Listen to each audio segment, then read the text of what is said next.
When did you know something was happening like this that we're now seeing in the statistics?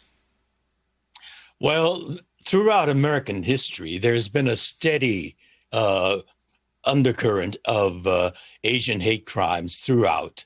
But when there are events of xenophobic hysteria, then it swells up. And we are going through that right now, particularly because former President Trump, or as Defendant Trump, as you referred to him, started using the words China virus or Wuhan virus or Kung flu. That just galvanized xenophobes, and there was a swelling up of violence against particularly elderly Asian Americans.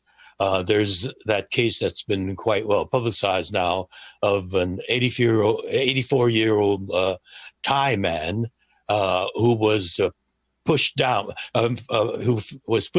by a young man, and he died from those injuries. So this is just becoming a problem throughout the country, particularly where there are large Asian American populations, like here in California, on the West Coast generally, and on the East Coast, Boston, New York, thereabouts.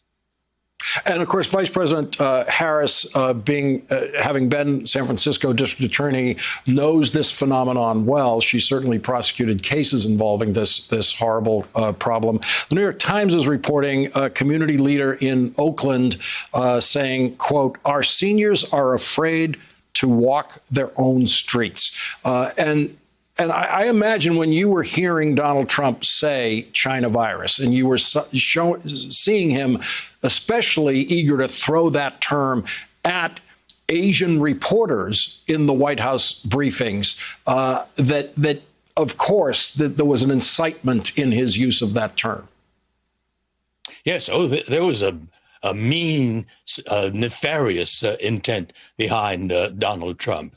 But you referred to President Biden's executive order during the first week of his administration, and in Congress, Congresswoman Grace Ming has introduced Asian hate bill, and in the state assemblies in California, Assemblyman David Chu and Al Murattucci have introduced bills. But most importantly, on the community level, community organizations have been putting together young volunteers to accompany elderly Asian Americans on their walks. They go on walks for their exercise, so that they are protected. And these volunteers aren't just Asian Americans. It's multiracial, whites, blacks, Latinos, as well as Asian Americans joining in on this program.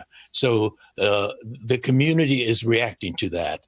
And the law enforcement against hate crimes is becoming particularly vigorously enforced.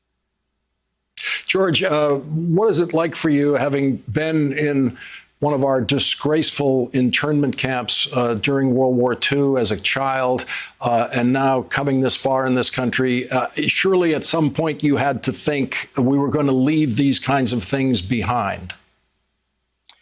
Well, I grew up. I was 5 years old when I was incarcerated with my family. And I remember the anxiety, the weeping, and the fear that I felt. I remember the barbed wire fence, the sentry towers, but I really didn't understand it. But after we were released, after the war, I started to understand that there's something about that was wrong about me. And I felt guilty being Japanese. And when the school teacher took roll, I beg pardon?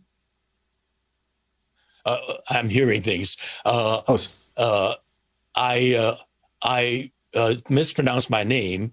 Rather than correcting the pronunciation of my name, I assumed that mispronunciation, hoping that that makes me less Japanese. And so I've been always conscious of that post. And so I've been active in each one of the cases when there was a surge of anti-Asian hate. So it's been a part of my life, and that's why I've published books. I'm working on another one right now, and we put together a Broadway musical on the subject of the imprisonment of Japanese Americans. Hey, thanks for watching our YouTube channel. You should know that you can follow today's top stories and breaking news and catch up on your favorite MSNBC shows all in one place. Download the NBC News app today.